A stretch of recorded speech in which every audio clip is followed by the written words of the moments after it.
Bem-vindo ao vídeo número 2, falando aqui um pouquinho da minha bancada, falando um pouquinho dessas placas que aqui estão. Desde já, você que é inscrito, muito obrigado por estar me acompanhando. Você que não é inscrito, obrigado aí pela tua visita. Permaneça com a gente, se inscreva no canal, tá? Compartilhe, divulgue nas suas redes sociais, porque me ajuda e nos ajuda, na verdade, a crescer cada vez mais aqui, divulgando o nosso canal. Os vídeos que eu faço não é para mim, são para vocês mesmo. Então, desde já agradeço também um pouco mais da sua colaboração e da sua atenção. Como eu expliquei, fiz um resumo aqui, um pouco rápido dessa placa, do sistema da Electrolux. Depois eu vou fazer esse resumo com uma unidade em si, com a máquina aqui desmontada, para a gente poder chegar melhor nos resultados teste, tá? Vocês amigos que já trabalham no ramo, eu irei fazer um vídeo mais técnico. Como eu venho falando direto, eu não vou utilizar só linguagem técnicas, porque muita gente que não é do ramo nos acompanha e faz conosco os nossos testes, tá certo? Então, essa aqui é uma placa de potência da Brastemp, 9 kg. Qual no início do primeiro vídeo eu comentei, o cliente trouxe na minha residência, né? Então, aqui, placa de potência e a sua placa interface. Como eu comentei, queria falar um pouco mais sobre essa questão daqui, que quando na Electrolux, placa de potência e placa interface é uma só, como você pode ver. Algumas delas muda apenas o seu comando seletivo, que é interligado, é ligado aqui. Em outras já vem um cabozinho já interligado na placa. Então vamos lá. Na Brastemp muda um pouco, tá? Mas não deixa muito, não há diferença não. Não no corpo físico da placa de potência. Como não havia espaço para agregar nessa mesma unidade, tá? Esses comandos, porque temos aqui um seletor, temos aqui os contatos de ligar e desligar, mudança de função, nível de água, molho, etc. E o CI que nós temos,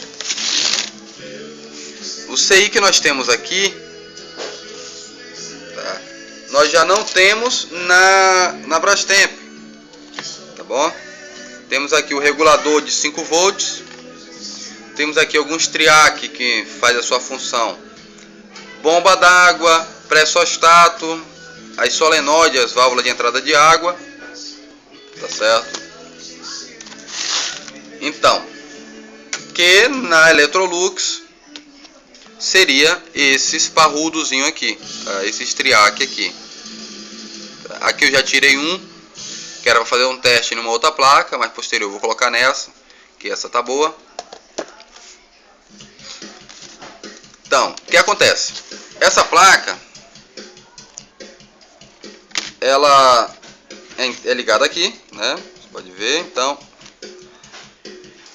no padrão da Brastemp Simple Stock, a Brastemp 7 kg, que tenha o sistema de água quente ou não, né? Água quente ou água fria, e tem delas que nós temos as duas funções, né? Quente e frio, e tem delas que é só fria. Nós temos também a sua placa seletiva, aquela sim, uma placa seletiva, qual não há esse CI, beleza? Esse circuito integrado. Como não há, é apenas os contatos dela e os seus jump de diodos e resistores. Esse cabo aqui já se torna um cabo flat, que ela é fixa em ambas as placas. A sua placa de potência ela ficará na parte inferior e em cima, mais ou menos assim. Você irá ver as mesmas, né? Então a sua placa de potência ficará aqui embaixo, tem uma certa camada bem generosa de resina cobrindo todos os seus componentes, e dificultando um pouquinho pra gente na sua restauração, né? Mas sem problema a gente consegue fazer a mudança do estriaque, o sistema de entrada de água, tá? Que você vai ver nele é desse tamanhozinho aqui, que fica logo próximo ao borne, onde é conectado onde é feito as suas conexões, né? Que nós temos do lado direito e lado esquerdo os CN1 e CN2.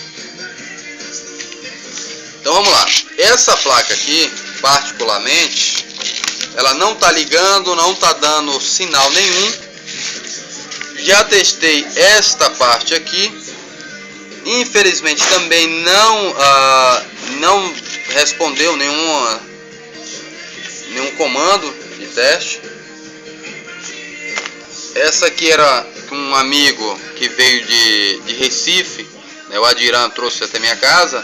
Adiran, meu amigo, um forte abraço aí pra você. E as pessoas da de Recife, depois vou deixar aí o número do amigo, tá? Na descrição do vídeo. Ele também é técnico e com certeza vai poder auxiliar os amigos aí da região. Então vamos cá. Seguinte, essa placa aqui, já testei a placa de potência. Essa placa aqui eu já restaurei ela tá boa. Já testei em uma outra máquina perfeitamente. Peguei essa que me chegou hoje, coloquei, não deu nada, tá? Essa placa interface também não está respondendo mais.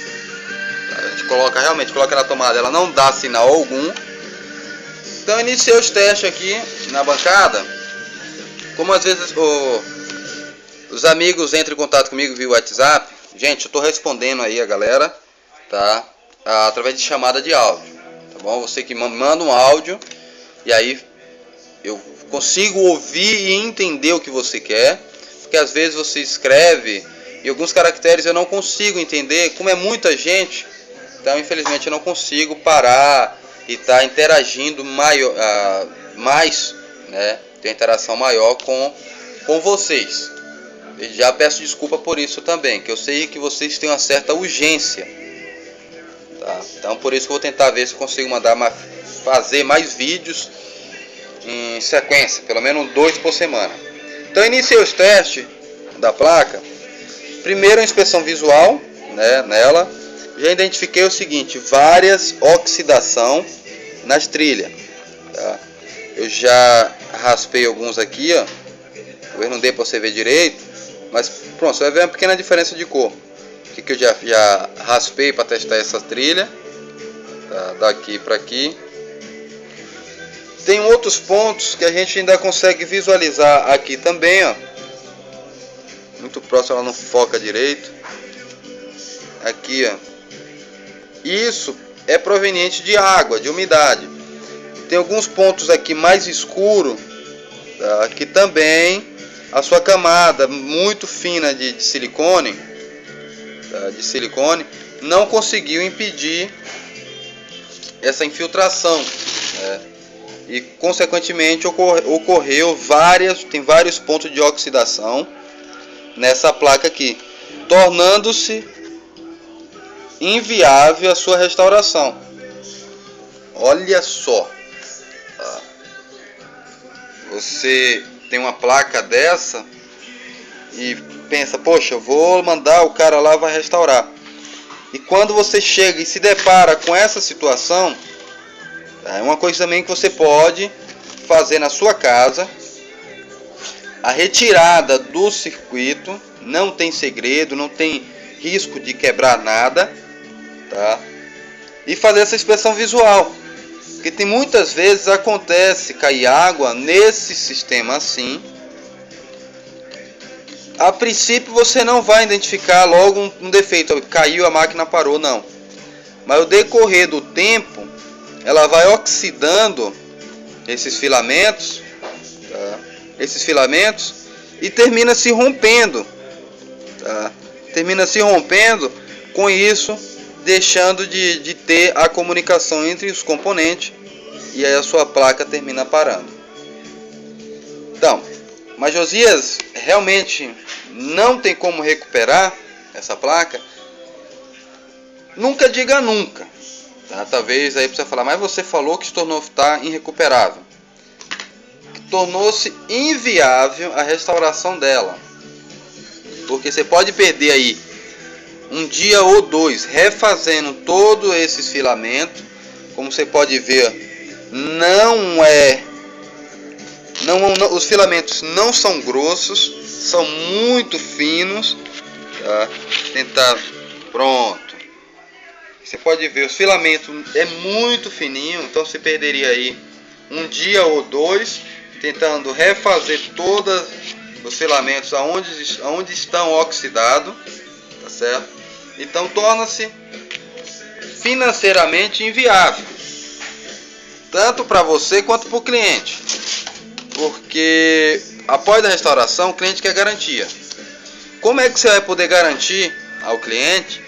Porque a restauração desses filamentos são feitos com fio, tá? Você não tem como recortar e colocar, refixar, né, essas trilhas. Esses filamentos você não tem como refazê-lo.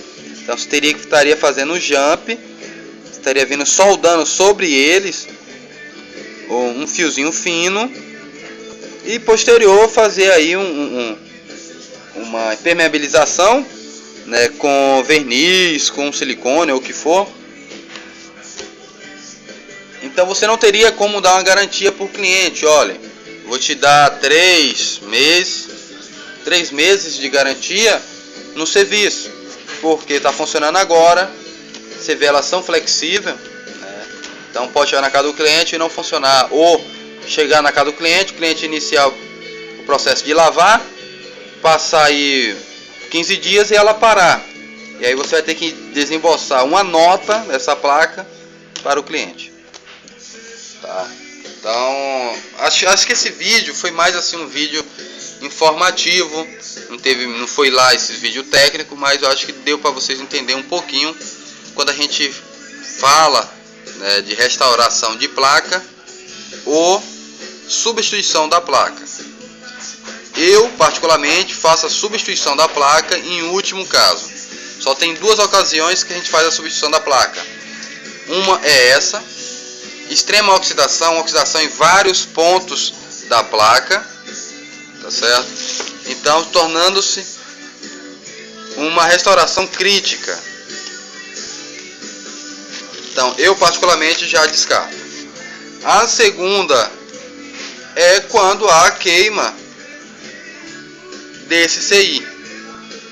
Então antes de eu trocar, cara, eu não quero saber se eu vou gastar 50 centavos ou 20 reais em componente para eu chegar na conclusão desse CI, porque ninguém vai poder chegar assim de imediato na oficina, é claro, com o multímetro falar, não, o defeito está aqui, se ele não trocar os componentes responsáveis pelaquela função que a máquina não está fazendo, tá certo?